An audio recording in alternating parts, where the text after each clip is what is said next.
Welcome to another episode of Building Your First Home. Today we have the pleasure of speaking with Lorraine Hibl. Lorraine is a dedicated sales professional at Satterley, one of Australia's largest and most respected land developers. With an impressive 12 years in the real estate industry and nearly a decade working with Satterley, Lorraine has been instrumental in the success of over 2,000 individual block sales. She has predominantly worked at the award-winning Arcadia estate in Officer, a master plan community, helping countless families find their perfect piece of land. Lorraine is now looking after Maple Grove in Pakenham East, an area that is quickly emerging as one of the fastest growing corridors. Today she'll share her insights on the current market trends, the importance of master plan communities, and her passion for connecting people with their dream homes.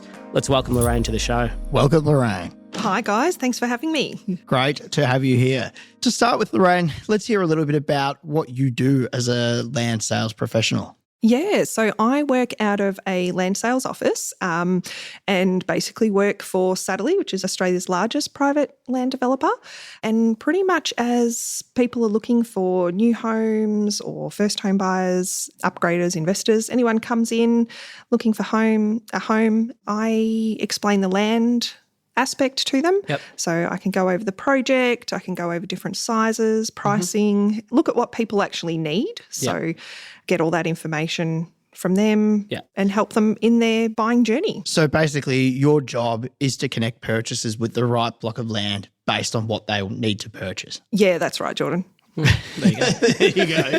Well, I guess they need the land to build the house, don't they? For sure. Yeah. So over your career with Satterley, the main estate you sold was Arcadia. Yeah, that's right. Yep. And you were with Arcadia Estate for how many years? I was with Arcadia for about 9 years. So I've been with Satterley for 9.5. Been at Arcadia for about 9 of those years. That's a very long time on one land development. Yep. How many blocks of land did you sell in your time working, or have you sold to date working at Arcadia Estate? At Arcadia, probably close to 1,700. So the estate has about just over 1,800 lots. So a huge estate. Yeah. Arcadia is a type of development we would call a master plan community versus just a simple land development. Do you want to explain a little bit for the listeners about what a master plan community is as versus just a land subdivision?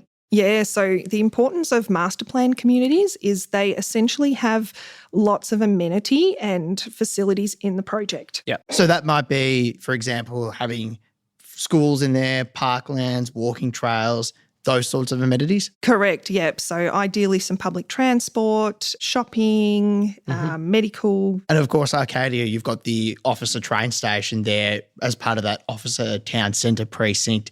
And then you've got freeway access, Cardinia Road, Officer South Road, there as well within the estate. Yeah, correct. So Arcadia has Officer Station, Cardinia Road Station. You've got the Schools. Schools, the high school in there and the 2 primary schools. Yep. And of course, the Dragon Park. Yes. Oh, yes. Yes, the famous Dragon Park. Yes. So won some awards there as well. Yep. So Arcadia's won a few awards, but the Dragon Park has also won awards. I think that's a big thing about a lot of Satterley's communities is they do put a focus on a lot of these community spaces, including the parks, which might seem overall like something that doesn't add particularly a lot of value. But I know that in my career, there was a lot of buyers that wanted to be near that Dragon Park. Yeah, absolutely. So the parks or open spaces, definitely features. Well, I suppose for a developer to allocate open space for them, it means they're not cutting up and selling as many blocks of land. But I guess that's the difference of a master plan community. They're trying to create this overall space that someone will actually enjoy living in. Yeah, that's right. So a whole community. Yep. So making something that's,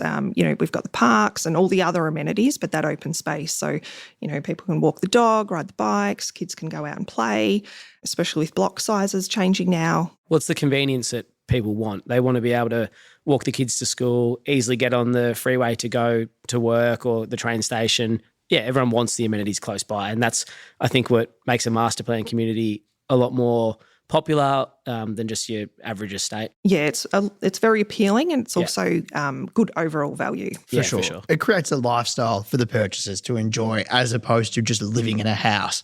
And I think that's why generally when you have a look at land developments in Victoria, the master plan communities are the areas that will sell the quickest.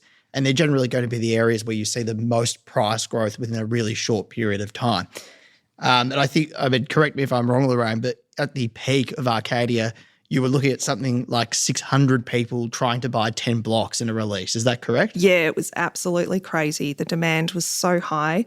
There would be people camping out, and eventually we had to move to an online system because we had people camping out for, say, a week. They'd be sleeping in their cars. It was great showing up to work and there's, just someone That's crazy. waking up in their car and they're You just shared a story before where you had a client, one particular client, and I think they spent 2 weeks camped in their car to buy a block. Is that correct? Correct. Yeah. But it was something like that. And his mum would come and relieve him for a couple of hours so he could go home and shower and whatnot. That's crazy. But yeah, I was showing up in the morning and just be like, hi, as he's waking up in his Morning. car. It was crazy. Do you remember what he bought at the time? I do. It was one of our last 512 square metre blocks in a particular stage. When they existed? When they existed, that's right, when they were a bit more readily available. Do you remember what he would have paid for that? Oh, I Roughly? think that would have been probably about midway through Arcadia. So it might have been around that sort of 450 mark. Okay. Yep. Yeah, so big difference from when we started Arcadia, where prices, for something like a 512, you could get under $200,000.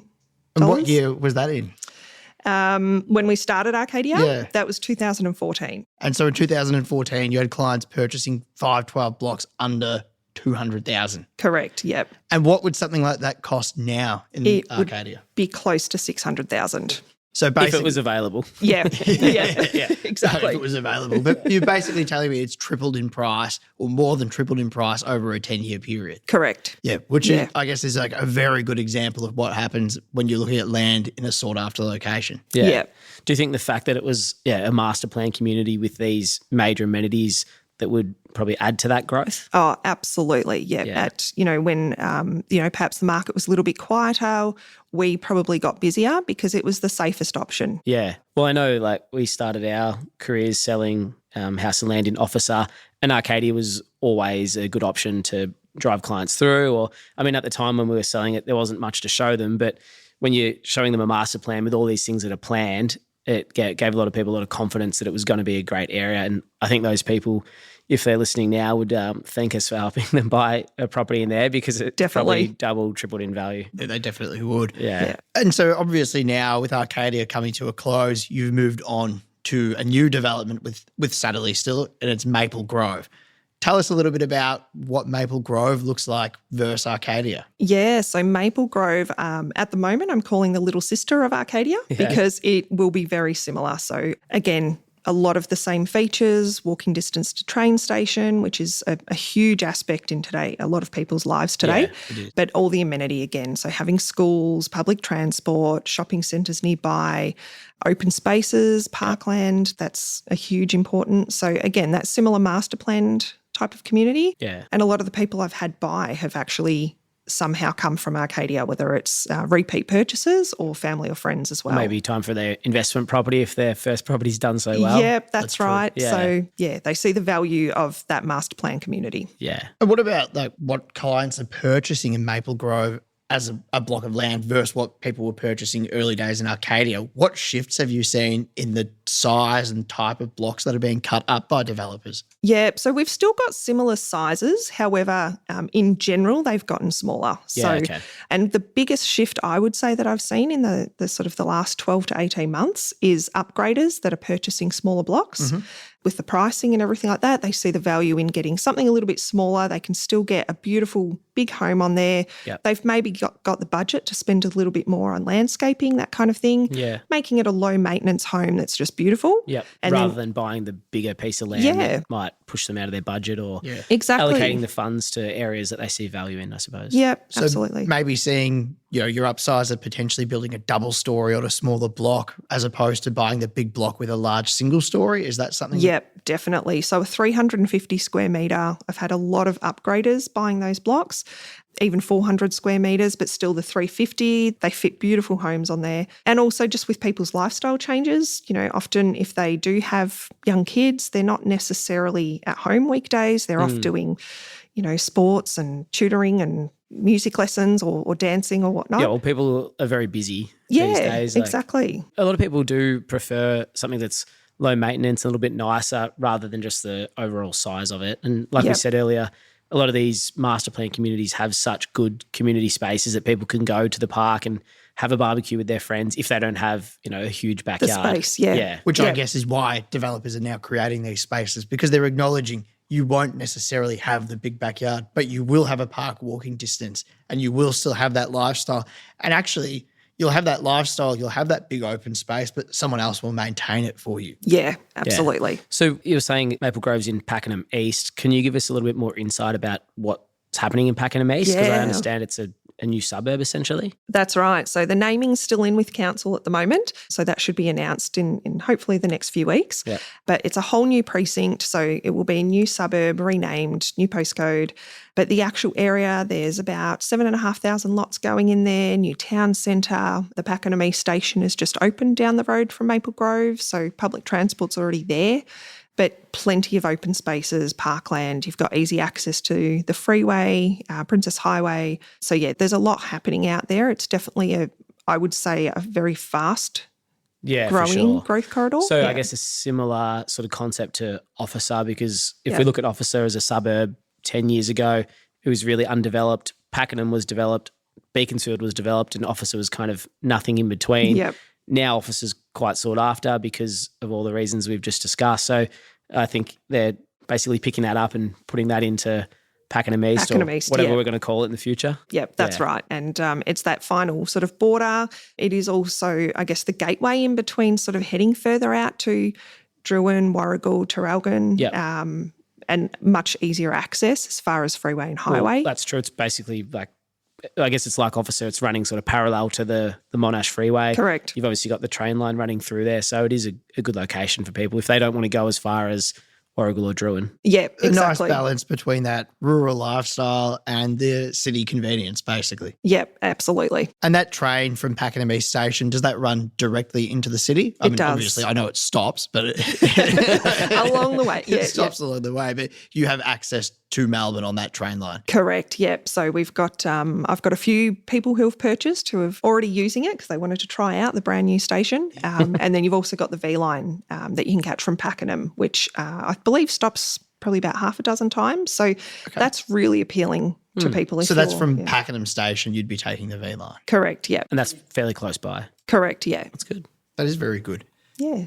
I think another thing is in Maple Grove, your first stages now are coming up to titles there. Is that correct? Yes. Very exciting. So your first residents will be starting construction of their homes very soon. Yes. Can we explain to the listeners what titles mean? Yes, absolutely. That's a great one. So the process, I guess, buying new can be quite daunting for a lot of people, and there's a lot of terms and things that people aren't aware of.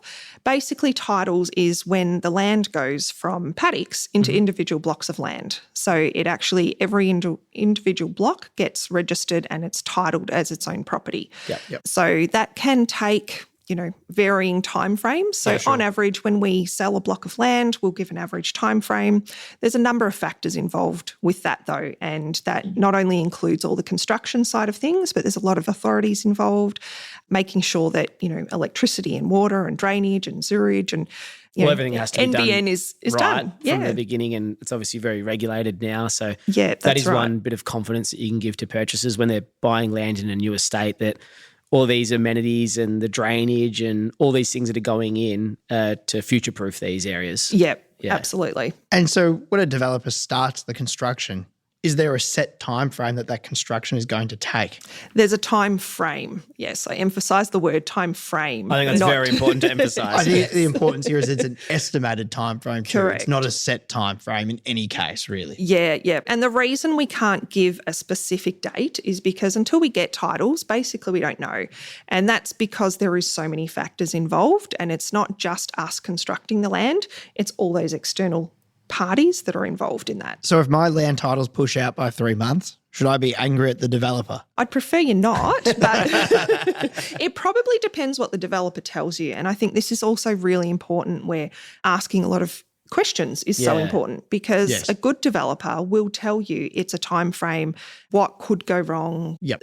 Explain everything. Like, I guess for a purchaser, if time frame was really important to you, let's say you need to be in your house by a certain time, maybe buying something that's untitled may not be the way for you. Maybe buying something established or something that's titled and ready to build might be a little bit more of a sure thing. Yeah, that's right. And that's why it's so important as a land agent to ask all those questions, because someone might not understand that time frame. That's true.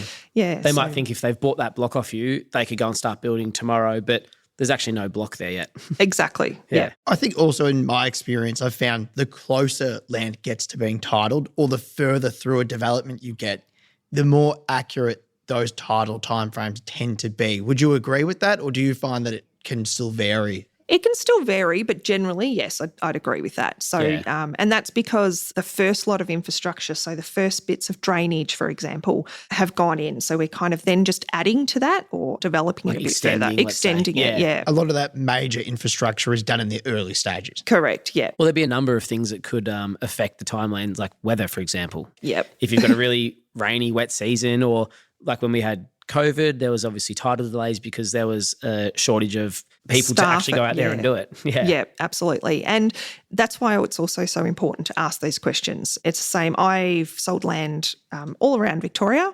However, I'm based in the southeast. So I'm very confident when I'm working with my developer in those sort of timeframes and what delays can come up. Yeah. And that's also why it's important to ask questions of your land agents and your builders. And Yeah, and I think that's what a good land salesperson will do. They'll often ask those questions and uncover what the client actually wants, because if they don't have the knowledge of what a title means or what title timeframes, how would they know? And I think a lot of the time they might look to their parents for advice naturally. And, we were speaking about this before the podcast, but we'd always advise that, bringing your parents into those appointments is a great way to actually get them the knowledge that they need to help make the decisions overall.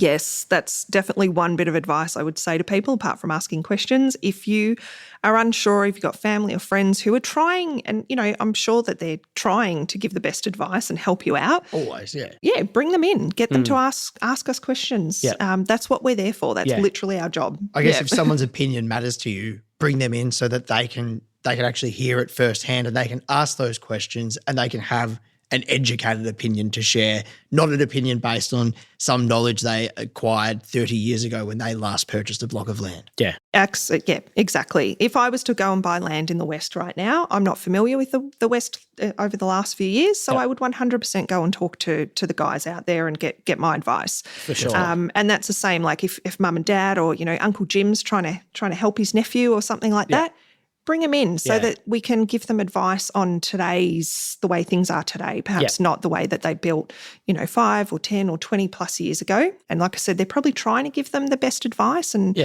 guidance, but it's sometimes not correct. It's sometimes best to go to the professional. And I guess if you're explaining it to the buyer and their parents, maybe someone misses something, and then when they get home, they can at least explain to each other what was actually being discussed, because it's a very emotional purchase when you're coming in to buy your first house and land package, and there's so many things to consider that maybe the excitement takes over and they're not listening, or there's a number of things that might happen. So it's good if there's other people there to help take that knowledge. And look, there's nothing to say that I'm not going to learn something from that family member as well. True, and true, exactly. Why they think the way that they're thinking, or they're guiding their family member a certain way. Yeah, or they might ask a great question that you can help explain something to them that might be the difference of if they bought block A or block B. Exactly. It could be a number of things.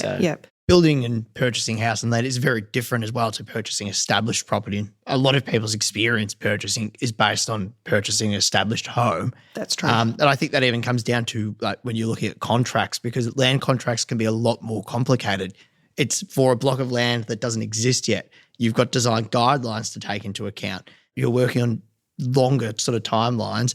Could you explain to us a little bit about what the design guidelines are and how important are they? Are they something purchasers need to be concerned about? Who looks after these items? It's a good question, because the design guideline book can be quite extensive. Exactly. I've looked through them sometimes and just gone, repetitive too. what does that? What does that mean? Didn't we just? Yeah, absolutely. So the design guidelines, essentially, they cover off the rules to a certain degree, but there are other things that are involved as well, apart from the design guidelines. But design guidelines essentially to give you a guidance as to colours, little bits and pieces that you'll need to know as far as when you need to get your gardens done perhaps, or developer requirements. So sometimes the developer requirements that can be in the design guidelines are essentially just general council requirements. So it might be nothing out of the ordinary, but sometimes they can, developers can add extra things in there. So if someone doesn't speak to, say, a builder about those requirements, there's a lot of surprises that could come up later on. Well, there can be cost implications on a lot of these extra requirements. They, if it's not included in your build already and you need to add that on, generally there may be a cost associated with that you want to make sure you're factoring into your purchase as well. What if there was a requirement in there, for example, I know a developer requirement is you need multiple materials to your facade. So that might look like some brick and some render. What if I just don't want that? Yeah, well, that's the thing. If you don't know the design guidelines, well, you might not know that this particular developer, that's a requirement and you don't have a choice in it. But it's my house. Can't I just have brick on my facade, Lorraine? It's unfortunately not. And that's where it's really important to ask the questions and get the right guidance, because this is where we can sort of explain, one, why there might be these particular requirements in there, but also, someone might not know and then it ends up costing them more, or they don't get the house that they want, or Would you say design guidelines then overall are a good thing or a bad thing in a development? I think they're a great thing. Yeah. Because they make sure that everyone is building to a certain standard. Yes. So the last thing you want is to be building your first home, or even if it's your investment, that maybe you haven't got such an attachment to, but you still want it to keep equity. You want it to be in a good location. It protects the value of your property. It protects the value, absolutely, For sure. Can you give us a quick example of maybe like the top 3 guidelines that you'd commonly see in a Satterley development? Yep. So definitely would be different colours and materials in your facade. So that might be something like having brick and render or something like that. Yeah. Why would that be? So just to keep a bit of a difference in between facades. So keeping the houses looking a little bit different, a little bit more individual. And again, just that standard where they do look a bit better. What you don't want is you don't want to drive through an estate and every house looks the same. Exactly. And that's the biggest complaint you'll often hear from people's parents or other family members, that they say, well, these new estates, it all just looks the same. Yeah. But the reality is these design guidelines are there to protect you from having that happen now. Yeah. Just gives that little bit of difference in between them. And also just makes sure that, you're not driving down a street of 12 red brick houses. And or purple render. Or purple render, that's right. Yes, definitely, which we've all seen. Red park, white pebbles and weeds. That looks beautiful though. That's, lovely with the bed sheets as the tape. So definitely the different colours or materials in the facade, the driveway. So we, for example, most Satterley estates will have a coloured driveway or anything except plain concrete. Again, same sort of reason, just keeps it all looking a little bit better. Yes. Yeah. And then your third one would probably be your landscaping. So having landscaping done within a certain period after moving in. So I can't just leave the weeds there? Preferably not, no. No. I think it's also important to cover the fact that the way this is reviewed is through your developer approval process as well. So before a client can build, they have to submit for approval from the developer. How does that process look? Yeah, so basically, usually your builder will do it for you. They'll send in the plans. That makes sure that your home fits on the block correctly, that you don't have, you're not a little single story amongst all these double story homes that's being overshadowed. Mm-hmm. Yeah, just basically checking all the rules are being followed, which works best for everyone. Yeah. So basically the process is it just goes into a design approvals, everything gets checked off, and then you get a yes or a no. So if the builder comes back to the client and they say, oh, look, you need to put obscure glazing or block out the upper level windows, is the builder being difficult or is the builder following the design guidelines? Sometimes it depends. I would usually say the builder's just following the design guidelines. Yeah. Yes. However, this is again where it's important to talk to reputable builders or getting good guidance, because sometimes the builders might already know that house will need some sort of frosting or, you can't build a 2-story there because it's amongst all these single stories, those sorts of things. I guess if a builder's familiar with a particular development, like let's say Arcadia, that's such a big community. Yeah. I'm sure if they've built enough homes in there, they know what to look for every time. So Absolutely. You can be confident that what they're showing their clients up front will be approved. Yeah, that's right. Another common obstacle or hurdle we come up against with land contracts, especially with conveyancers who might not be experienced dealing with land contracts, which is a problem in itself, is subject to finance clauses. Now, obviously, where a block of land is not titled, do you want to explain why a developer is not going to be able to accept a subject to finance clause, or why that would be unfair to a developer to sign a contract? Let's just quickly explain what subject to finance means for listeners, and then we'll go on to the answer. Subject to finance clause. So essentially, when you're signing a contract, whether that be for a block of land or an established home, there is the possibility to include a clause within that contract where if you're unable to obtain finance approval, you could end the contract and not be penalised for that. As in, you wouldn't lose your deposit and any other terms of the contract would no longer apply to you. So basically, it gives you the opportunity to check if you can get finance before you 100% commit to that purchase. But in this example, we're specifically talking about land contracts where the block of land is not titled yet, or technically it doesn't actually exist yet. And the time frame to settlement could be extended. It could be 6 months. It could be 12 months. If that contract included subject to finance, what would that mean for the developer? Yeah, so one of the main reasons we wouldn't put subject to finance on something that's titling months or even a year or so away is essentially we are then just holding that block for you. Yes. So, yeah, you can't get finance approval usually, or full finance approval, until that land is close to titles. And that is because most valuers won't complete a valuation for a block of land that they can't see yet, or if they can't see the block, they can't determine what it's worth. If they can't determine what that block of land is worth, the lender says, well, I can't guarantee I'll lend to you on this block, because if the block of land is not worth to us what you're paying for it, we don't want to give you money to purchase this block. Can you explain at what point the block of land physically exists and that the purchaser's finance broker or bank could order a valuation? Yep. So technically or officially, the land doesn't exist until we get titles. Yep. However, technically, the land is there and we've constructed it, roads are in, the blocks are pegged out. So it's the survey pegs would probably define the boundaries. So at least a valuer can go out there and say, here's the block of land, it's X amount in size and it should be worth this much. Yep. A valuer wants to go out and be able to see that block, if not physically stand on it, stand in front of it or see it from the road and go, okay, yes, this block does exist. That's how big it is. This is the location. And then they can go, yes, this block is worth X, Y, Z. The bank needs to know that what they're lending on physically exists. Correct. Yeah.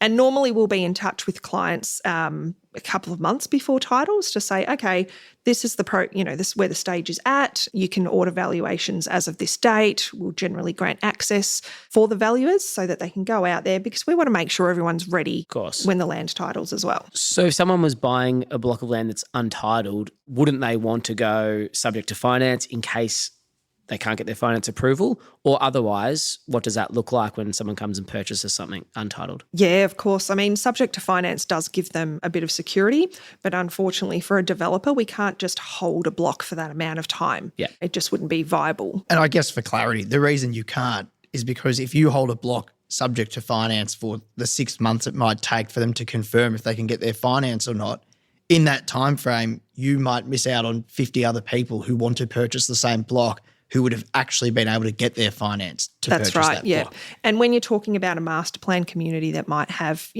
600, 700, 800 lots or, 1,000 plus lots, you can't just be holding that many lots. No. So then a purchaser, how would they know that they can afford that block? Yep. So the first thing I would generally say is perhaps getting a pre-approval. Yep. So talking to a bank or broker, I do generally always recommend a broker. Mm-hmm. Yeah, that's probably another podcast. Tony will thank you. That was the last episode. Tony will thank you. Yeah. I personally would never just go directly to a bank. Yes. I don't think anyone who works in this industry would go to a bank. Yeah.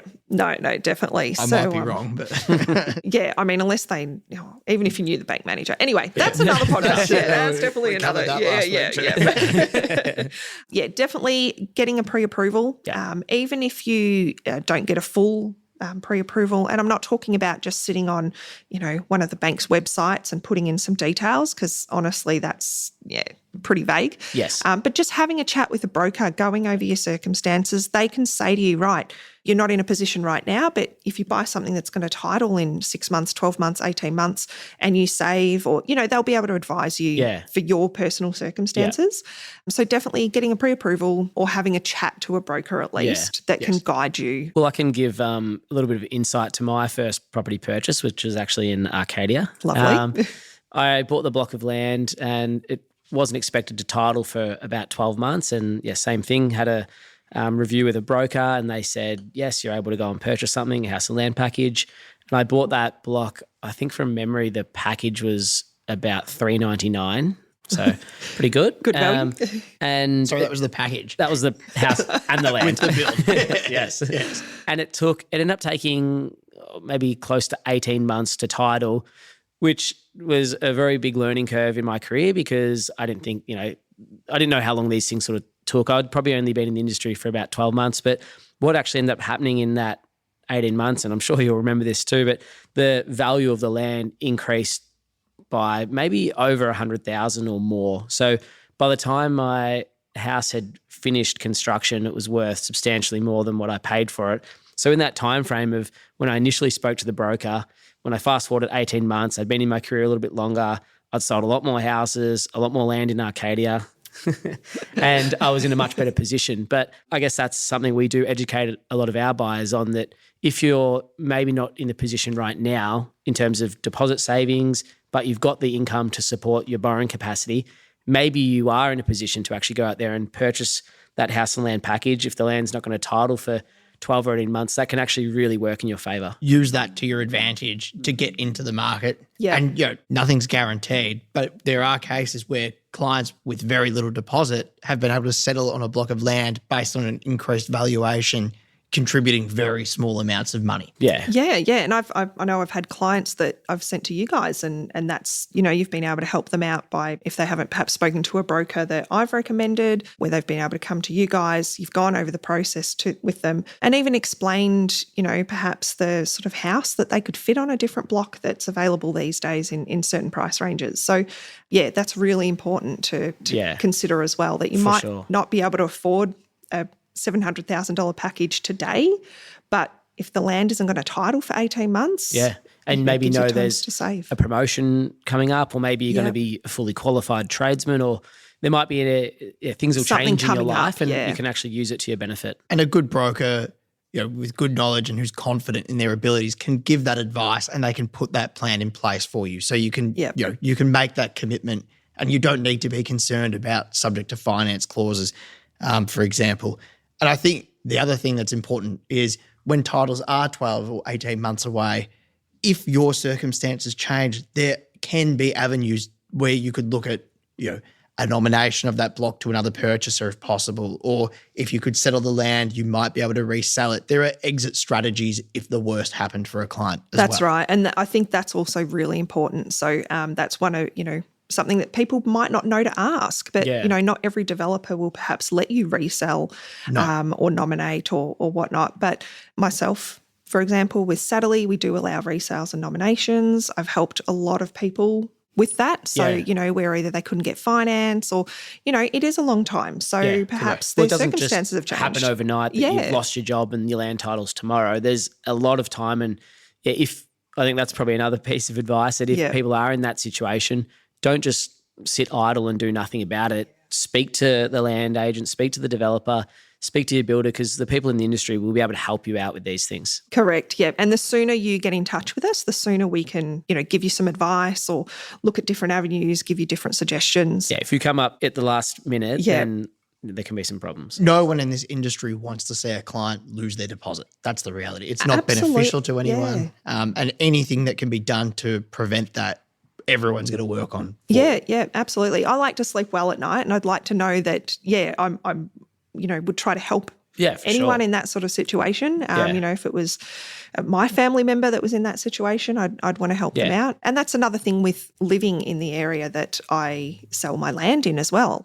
Yes, I know the land. I know the other developers. I know what else is out there. So I can probably help more than, say someone that's new to the area or new to the industry or something like that. Sure. So a bit more experience and be able to give a bit more guidance. In your 2,000 plus land sales, I'm sure you've seen every scenario. I think so. I think so, yeah. There's been a few curveballs in there. Ones. Yeah. I'm sure. I can imagine. Sure. Another sort of big mistake a lot of people make when they're purchasing or to build is sometimes not doing all the research up front and maybe just buying a block of land and then not being able to build on it, not being able to build what they want. That's probably something you've seen a fair bit of. What's your advice for anyone out there who's looking at purchasing house and land? Should they come to you first? Should they look at building first? I mean, where should they start on that journey? Yeah, great question. And I do get asked quite often, what do I need to do first? Yeah. And I always tell everyone there's no right or wrong answer. It's a process. So definitely looking at the land, looking at the home, speaking to a broker. So you've got to take all of these things into consideration. But definitely having if location is your priority, well, hey, let's look at the land, let's look at the estates, let's look at the areas. Do you need to be close to a train station? Do you need to be close to a school? Do you need to be close to a freeway? Does none of that matter? Like literally just asking all those questions. And then definitely speaking with a builder as well, because there's a big difference. I'm just going to use a 350 block as an example. Yes. You can get a 14 by 25. Yep. So that's a 14 metre fronted lot by 25 metres deep. Yep.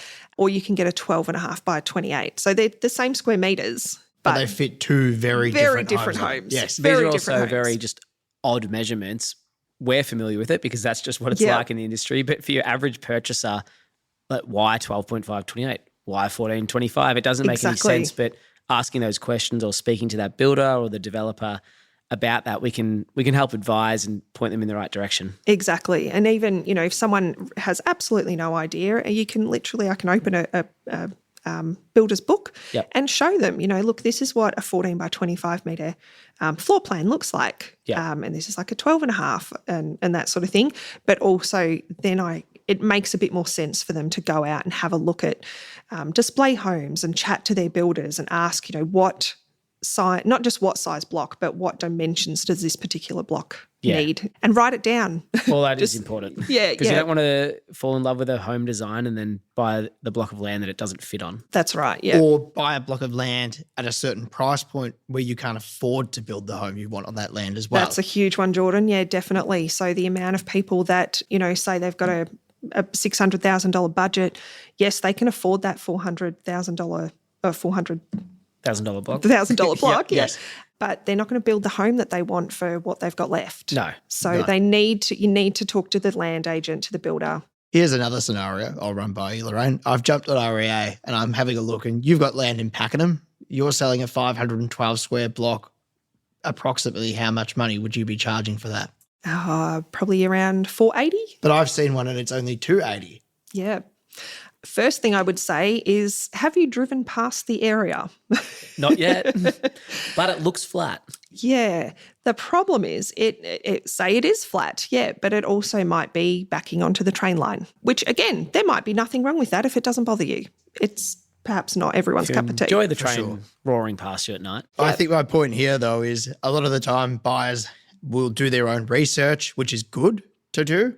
But when something looks too good to be true, I think also often buyers need to start thinking about, why is this $200,000 cheaper than the equivalent block in that estate that I was looking at? Yeah. And why is it still available if it's that great? Well, there's that too, yeah. And I think the important thing here is, do not buy that block until you've spoken to an independent person and you've got that advice on why maybe that block is cheaper, because the agent selling it is probably not going to explain to you exactly why that block is cheaper. The agent selling it might not have any building experience, so they might not know what something would cost to build on that. So speaking to a builder and getting that advice on how much construction would cost, because not everybody wants to just buy a block of land and leave it vacant. Yeah, exactly. No. And most of the time you can't these days anyway. That's true. Yeah.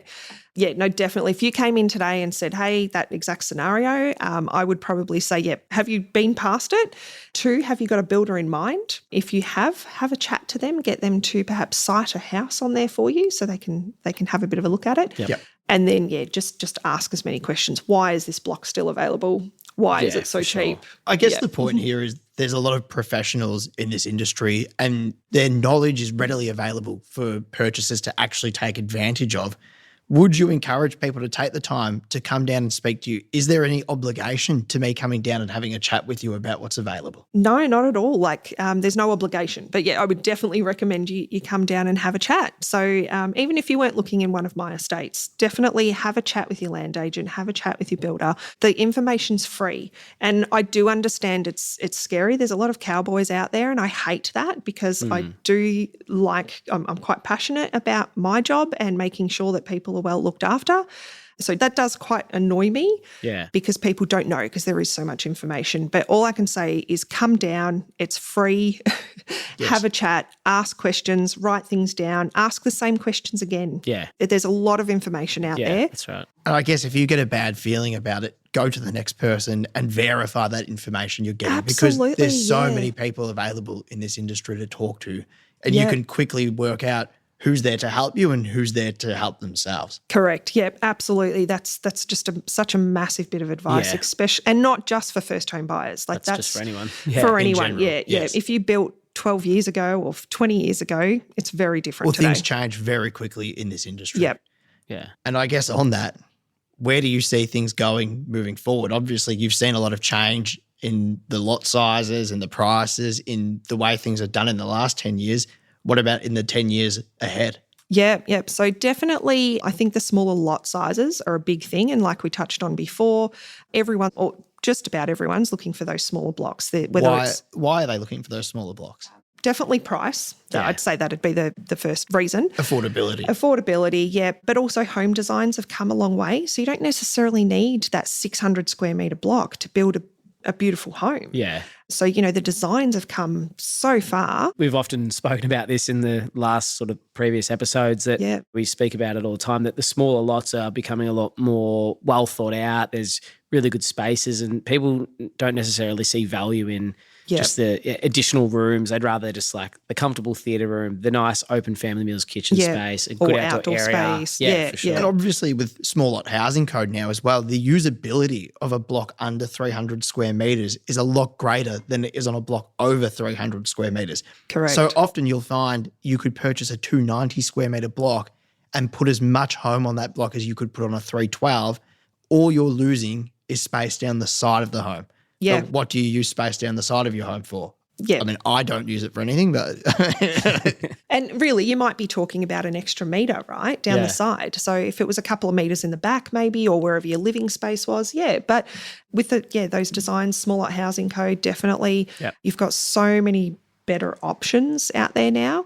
There is still people that want bigger blocks, and that's great. We're all allowed to like what we like and what we want. But you've got a lot of people downsizing as well, for example. So they want the smaller homes.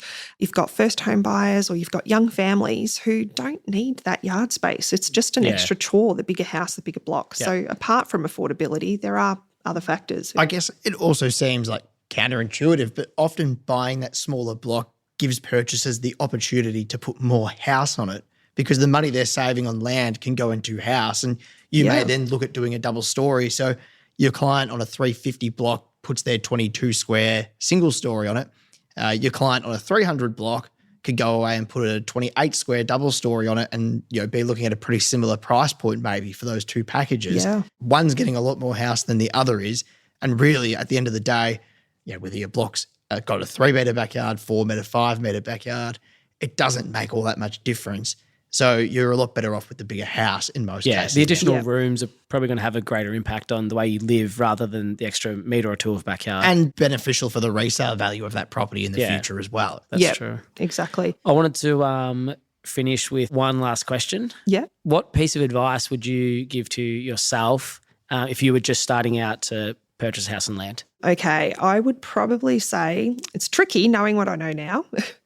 There's never a wrong time to buy. Yeah. That's definitely, and probably one of the great bits of advice that I got recently from a quite successful broker was the best time to buy is yesterday. Yeah.